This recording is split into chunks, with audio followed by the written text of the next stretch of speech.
Après Strasbourg, un léger break à Paris, la caravane de la liberté a repris ce week-end avec l'étape de Nantes, du côté de l'ouest de la France. Le 44 ou encore Pays de la Loire, le plus long fleuve de France, tributaire de l'océan Atlantique, avec 1408 mètres d'altitude pour 1020 km de longueur. On ne touche pas un baobab. C'est sacré. Peuple sérieux, libérez mon président, Laurent Gbagbo. Libérez mon président, Laurent Gbagbo.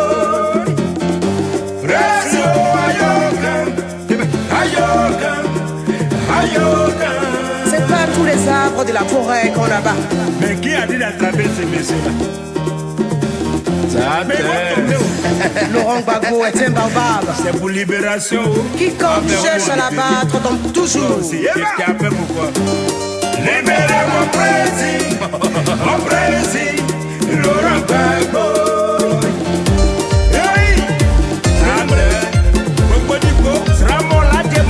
Qui t'a dit? Libérez mon Gbagbo, mon président, la voix des mamans.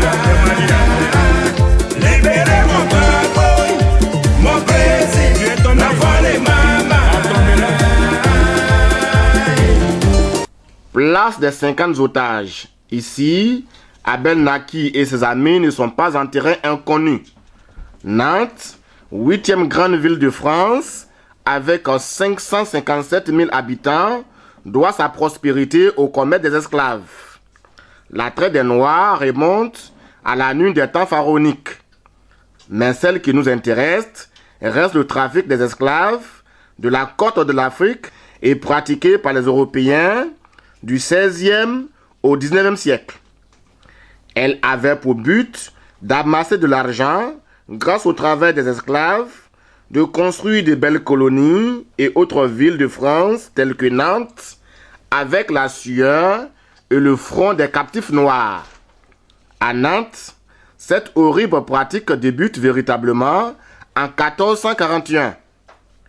Une fois arrachés à leurs terres africaines, nos ascendants, les dignes fils d'Afrique, sont ramenés ici à Nantes pour être ensuite vendus à de grands maîtres, soit à des familles royales, soit vers l'Amérique, pour y travailler dans les champs de canne à sucre.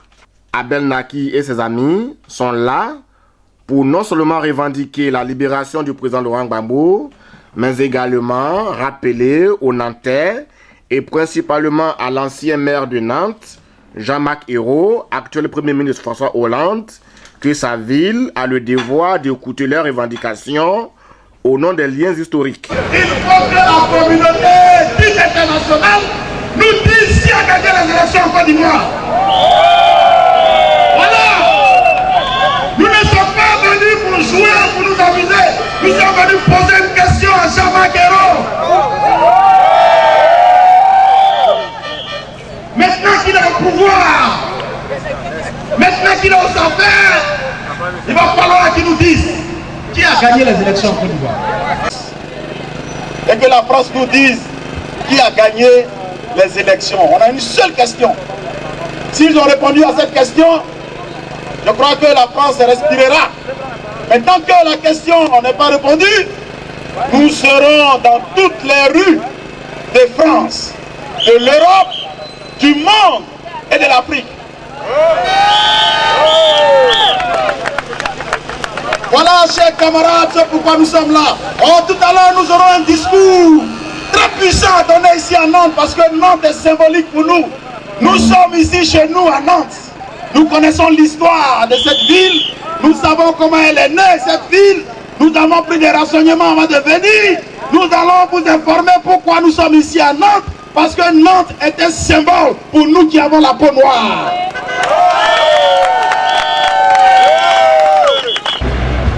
Pour la renaissance ivoirienne et panafricaine. Ivoirienne et panafricaine. Ok. D'accord. Et donc c'est vous qui organisez aujourd'hui le rassemblement ici? Le rassemblement ici, en fait, est organisé dans le cadre de la caravane de la liberté que nous avons instaurée entamée depuis le 6 juillet dernier à Lille. D'accord. Donc elle consiste à faire le tour des grandes villes françaises afin d'informer l'opinion nationale après des grosses mobilisations que nous avons fait sur Paris par rapport à la crise post-électorale en Côte d'Ivoire. Ouais. Nous avons décidé de faire 3 rapports, d'aller au contact du peuple. D'accord, ok. Voilà. En instaurant la caravane de la liberté qui est symbolisée par la banderole de la liberté. Et la banderole de la liberté, il faut signer sur la banderole, c'est comme une pétition. D'accord, comme une pétition ambulante. Alors vous demandez quoi en fait? Nous demandons la libération du président Laurent Gbagbo. D'accord. La libération de son fils Michel Gbagbo. La libération de son épouse, la première dame Simone Gbagbo. Et la libération de tous les prisonniers politiques en Côte d'Ivoire. Parce que nous disons que dans un pays, s'il y a des prisonniers politiques, cela signifie que dans ce pays, il n'y a pas de démocratie, il y a une dictature. Ok, d'accord. Voilà. Donc, après cette mise au point, la caravane, cette fois-ci accompagnée par plusieurs mouvements, dont le FPI, le COGEP, les femmes patriotes, NARA ou encore le NPR de Pascal Lobo, vont parcourir un bref trajet pour atteindre la mairie de Nantes. On ne touche pas un baobab. C'est sacré. Peuple sérieux, libérez mon président, Laurent Gbagbo.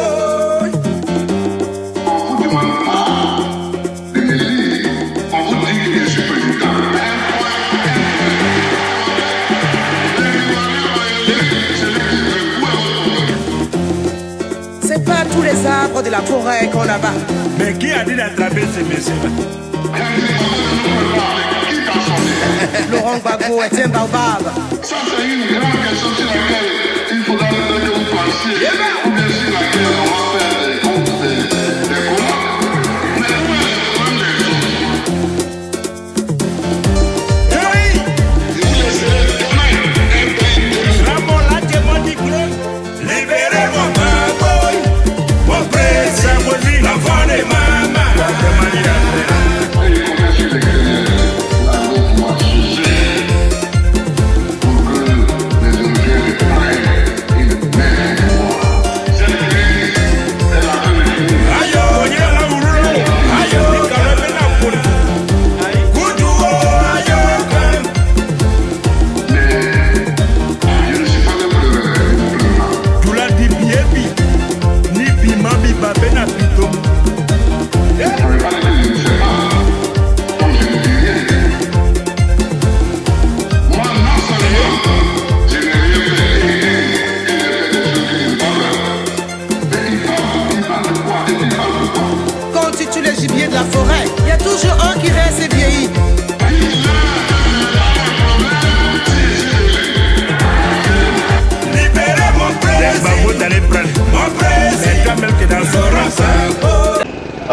Le 21 juillet 2012, donc date qui a été prévue dans le cadre de la caravane de la liberté, caravane instaurée pour demander la libération du président Laurent Gbagbo.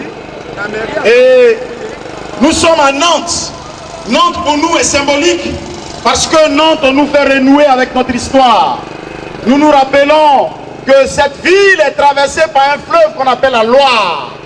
Et justement parce que la Loire fait voisinage avec l'Atlantique, c'est pour cela que nous sommes dans le département de la Loire-Atlantique. Et ce fleuve a participé au transit du commerce dans les temps anciens pour justement faire évacuer des produits d'un sens dans un autre. Mais ce qui nous interpelle, c'est que ce fleuve a servi de transport de nos compatriotes, de nos frères, de nos aïeux, donc qui ont servi pour à pas par rapport à l'esclavage et par rapport à la traite négrière. Ça, c'est l'histoire qui nous relie à cette ville. Et nous sommes là pour demander la libération du président Laurent Gbagbo, la libération de tous les prisonniers politiques, la libération de Michel Gbagbo, qui est un ressortissant français. Et ce ressortissant est pris en otage par Dramane Ouattara à l'ouest de la Côte d'Ivoire. J'interpelle cet après-midi la mairie de Nantes parce que ici a travaillé un homme qu'on appelle Jean-Marc Ayrault, que nous saluons au passage et que nous respectons par rapport à son travail, par rapport à la lutte pour la démocratie en France qu'il a menée. Nous avons participé justement à l'élection de M.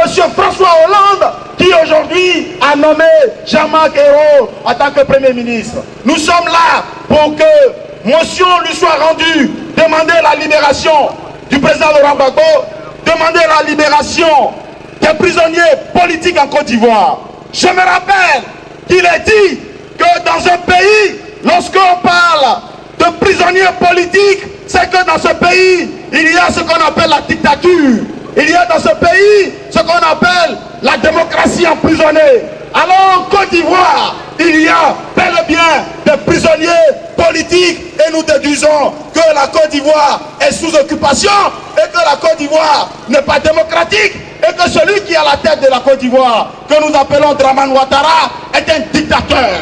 Nous informons l'opinion française depuis le 6 juillet 2012. Nous avons commencé à Lille, nous sommes passés par Caen, nous sommes allés à Bordeaux, nous sommes allés à Toulouse, nous sommes allés à Marseille, nous sommes passés par Lyon avant d'arriver à Strasbourg pour être aujourd'hui à Nantes.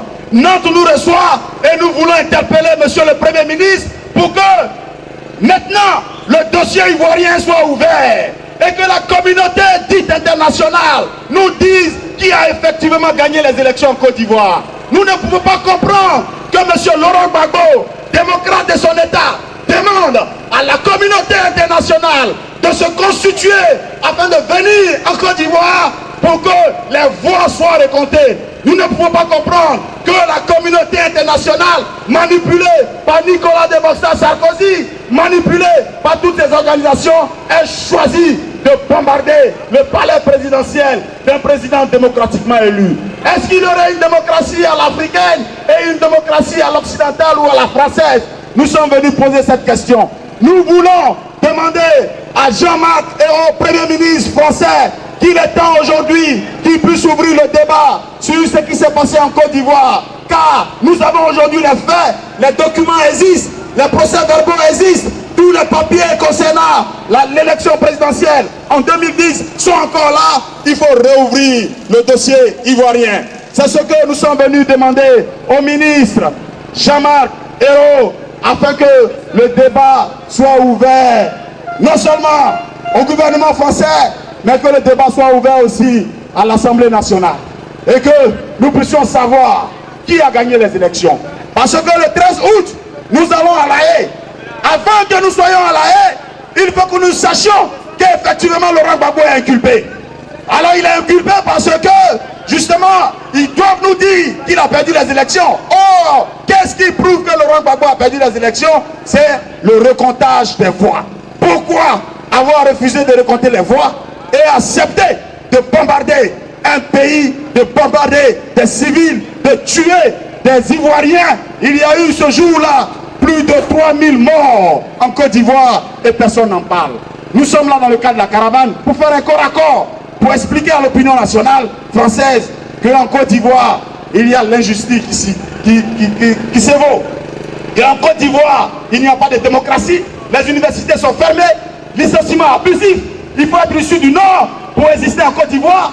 Il faut être issu du Nord pour avoir un nom en Côte d'Ivoire. Et Ouattara Dramane nous a dit qu'il faisait un rattrapage ethnique. Est-ce qu'en démocratie, il y a des rattrapages ethniques? Non, il n'y a pas de rattrapage ethnique en démocratie. Ouattara est un scandale pour la Côte d'Ivoire. Ouattara est une catastrophe pour la Côte d'Ivoire. Dramane Ouattara est un danger pour nos intérêts en Côte d'Ivoire. Dramane Ouattara est une tare pour la démocratie en Afrique. Dramane Ouattara est un génocidaire. Dramane Ouattara est un assassin. Dramane Draman Ouattara était criminel. Nous sommes venus le dire au Premier ministre Jean-Marc Ayrault parce que nous avons écho que M. Draman Ouattara, génocidaire de son État, s'apprête à rendre visite à cette belle nation que nous aimons. La mère de la démocratie, comme ils le disent, la nation des Lumières. Nous vous interpellons par rapport à cette visite, car le 26, quelque chose va se passer à Paris. C'est pour cela que nous sommes venus. Nous allons lui remettre la motion et nous allons lui donner des documents afin que la vérité soit sûre sur les élections en Côte d'Ivoire. Je vous remercie. Il n'a jamais donné suite. Mais je voudrais dire à Jean-Marc Ayrault aujourd'hui, toutes ces manifestations qui ont été faites à Paris seront déménagées ici à Nantes. Désormais, c'est à Nantes qu'on va battre pavé jusqu'à ce que la crise de la Côte d'Ivoire soit résolue. Bien que nous soyons le samedi, donc un jour de repos, une délégation de manifestants est reçue par un adjoint au maire.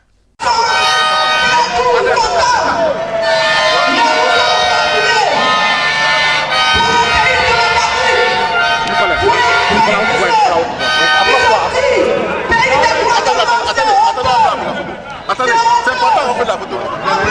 Quand même, on vous avait pris à la main. Bon, donc c'est le prix qu'on a fait aux personnes. Il y a moi, il y a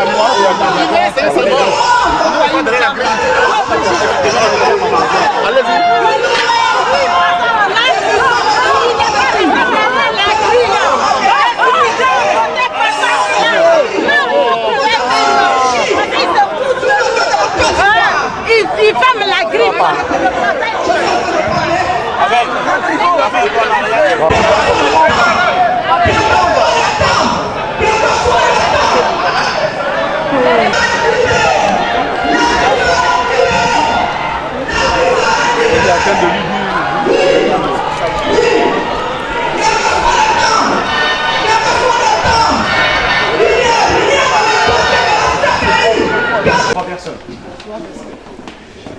Trois personnes, super.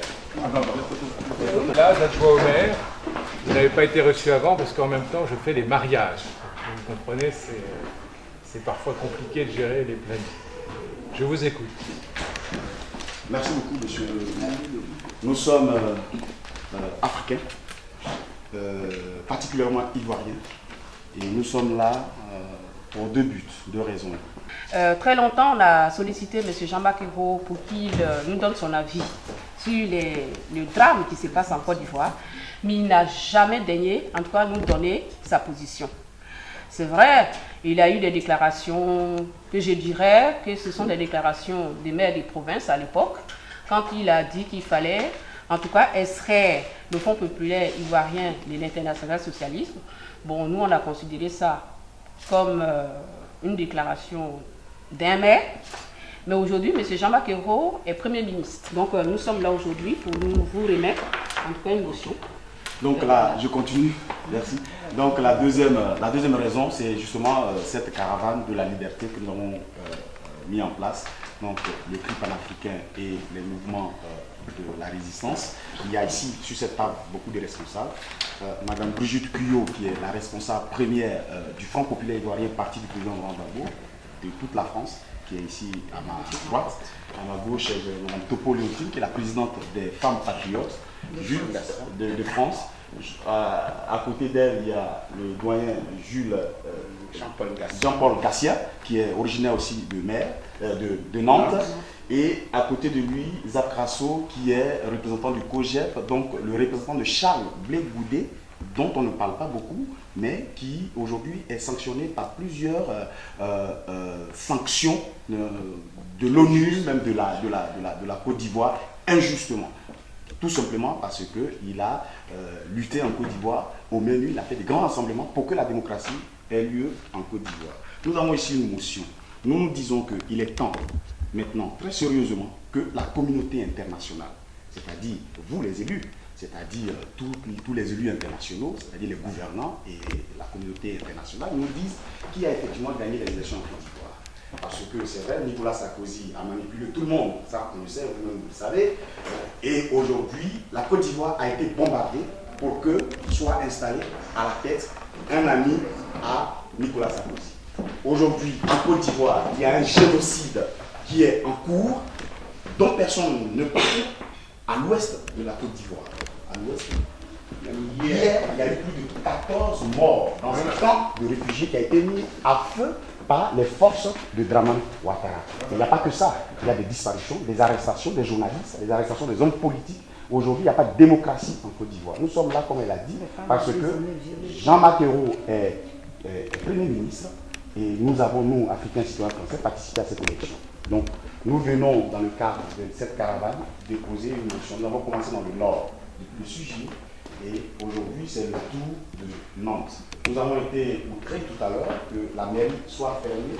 Les démarches ont été menées il y a de cela 3 semaines pour que nous soyons reçus. N'eût été la vigilance de je ne sais pas qui, vous êtes subitement apparu pour nous recevoir. Nous vous en remercions.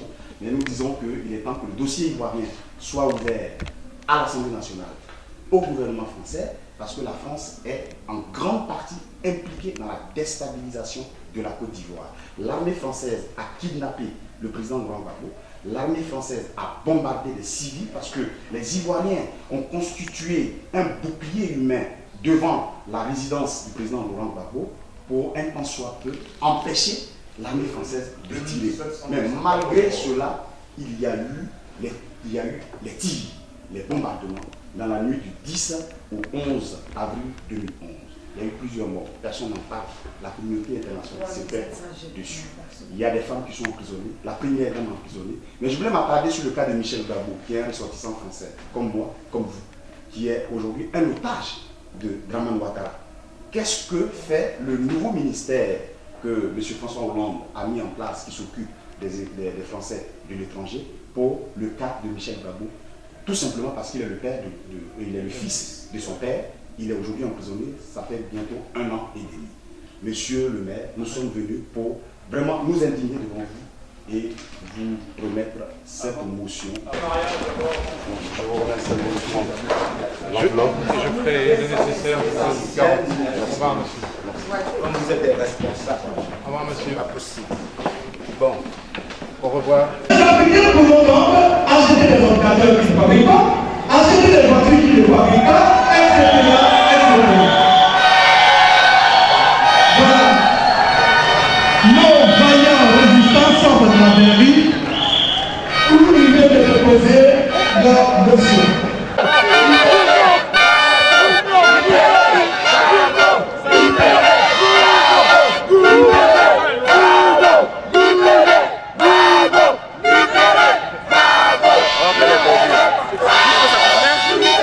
Nous sommes satisfaits, vous savez, dans cette lutte, ce sont des petites victoires que nous gagnons. Lorsque nous sommes passés, il semblerait que la mairie était fermée. Nous avons fait un sitting pour dire que depuis 3 semaines, nous avons fait les démarches afin que nous soyons reçus dans cette mairie où M. Jean-Marc Ayrault est. Alors, maintenant, pendant que nous étions en train de partir subitement, il y a eu un élu qui s'est présenté afin de nous recevoir. Donc nous sommes entrés dans la mairie pour remettre la motion. Mais ce qui est émotionnel, c'est que il y avait tous les responsables et chacun s'est exprimé. Nous avons fait en tout cas le détail de ce qui s'est passé en Côte d'Ivoire. Nous avons dit que les gens ont oublié, ou bien les gens n'ont pas peut-être bien vu le dossier. Dans la motion, il y a en tout cas les rapports sur ce qui s'est passé en Côte d'Ivoire dans la crise post-électorale. Il nous a dit qu'il a bien pris note et qu'il fera de telle sorte que ce document soit remis à Jean-Marc Ayrault. Parce que dans ce document, il y a une demande d'audience. Ce qui est l'élément nouveau. Nous avons demandé à rencontrer le Premier ministre. Alors nous espérons que nous soyons répondus. Ils vont nous répondre très rapidement afin que nous puissions rencontrer le Premier ministre pour lui expliquer ce qui s'est passé en Côte d'Ivoire. Ils ont vu qu'on était déterminés à aller jusqu'au. Après, nous avons donc déposé une motion pour réexpliquer la situation ivoirienne parce qu'il faut Mais nous sommes ici et nous sommes venus donc réexpliquer ce qui se passe en Côte d'Ivoire, réexpliquer que Ouattara est un dictateur, expliquer que Laurent Gbagbo, le vrai président des Ivoiriens, est illégalement, injustement, arbitrairement détenu à La Haye, et que Ouattara a profité donc de cette situation pour pouvoir enterrer, sinon bâillonner l'opposition en mettant en prison le président du plus grand parti de l'opposition, accompagné de tous ses membres, et la plupart de nos dirigeants sont donc en exil. Et bien ça laisse la porte ouverte à toute la dictature de Ouattara, qui est un dictateur, un assassin, et donc qui a décidé de gouverner seul. Nous dénonçons cela et nous sommes venus dire aux Français de ne pas être complices de cette situation. Mais la longue file de manifestants ne s'arrête pas là. Direction Place Royale, centre-ville de Nantes. Grâce à l'armée française, grâce au président, l'ex-président français, Sarkozy, voici que s'est installé en Côte d'Ivoire une dictature. Aujourd'hui, à Côte d'Ivoire, les Ivoiriens n'ont plus droit de vie. Aujourd'hui, à Côte d'Ivoire, tous les Ivoiriens sont allés par la communauté internationale, actionnés par le gouvernement de Sarkozy. Alors qu'il manifestait pacifiquement et suivi par plusieurs éléments de police en civil, des locataires de cet immeuble vont déverser leur venin sur les descendants des captifs noirs du temps de la traite négrière. Un liquide à base d'un produit non encore identifié aspergera plusieurs manifestants, dont Audrey. Elle en souffrira longtemps avant que les pompiers ne viennent. Reculez, s'il vous plaît.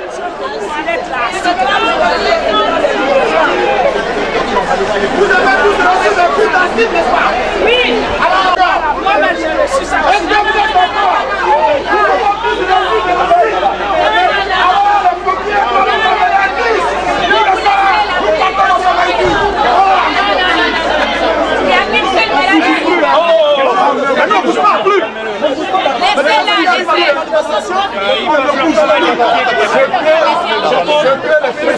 Pardon, monsieur. Eh mais ils vont où avec? Ils vont où avec? Vous allez où?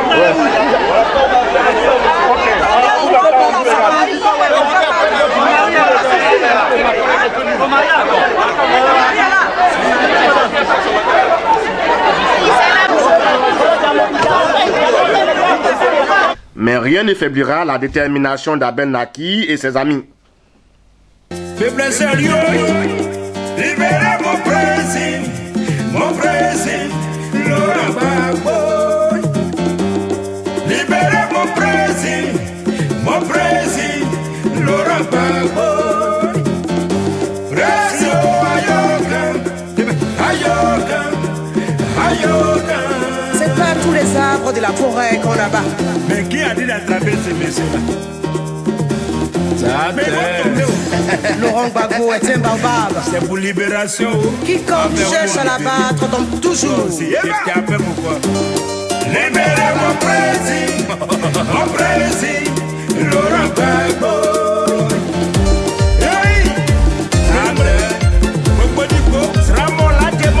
Qui t'a dit? Libérez mon Gbagbo, mon président, l'enfant de maman.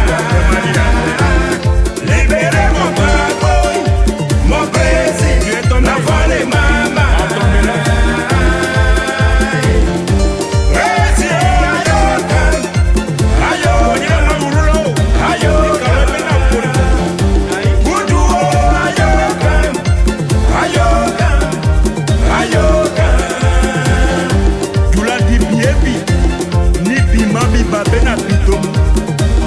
Toujours servi, et ça viendra toujours. Oh toi, c'est qui ça là? Pose-moi. Mais quoi dit ta couille? Qu'est-ce que vous foutez dans un continent pauvre? Vous êtes chez nous parce que nous sommes riches. Donc c'est pour ça que je remercie ce soir les organisateurs de cette rencontre. Mais comme vous le savez, c'est depuis un an et même plus que nous occupons les rues de Paris envahir les rues de la France. Et tant que la Côte d'Ivoire sera occupée par les suppôts de la France et par l'armée française, nous continuerons d'occuper les rues de France. Fin du parcours, place au Royal.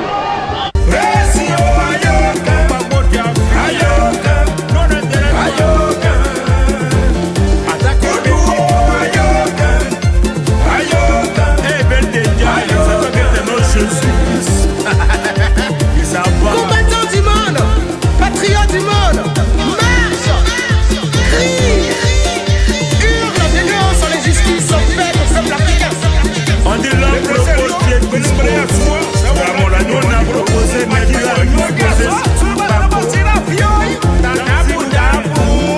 Prochaine étape, Nice, sur la Côte d'Azur, près de Monaco. Ce sera ce dimanche 29 juillet 2012. De l'espérance promue à l'humanité, à mon gentil.